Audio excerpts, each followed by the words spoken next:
Nalibak po sa trabaho ang isang security guard na makikitang kumompronta sa isang batang nagtitinda ng sampagita sa harap po ng SM Mega Mall sa Mandaluyong City.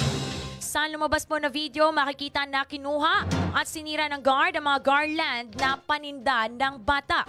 Dahil sa pagkadismaya at panghihinayang ng bata, pinalo nito ang gwardiya sa natitira niyang mga bulaklak. Pero hindi ito pinalagpas ng security personnel at sinipa nito ang bata kasabay ng pagtaboy. Agad naman naglabas ng pahayagang nasabing mall matapos pong kumalat ang video. Git po ng kumpanya, hindi na nila tatanggapin sa alinmang mall na sakop nila ang nasabing gwardiya. Hindi na muna rin po pinangalanan ang gwardiya, pati na rin po ang bata habang nagpapatuloy pa ang investigasyon.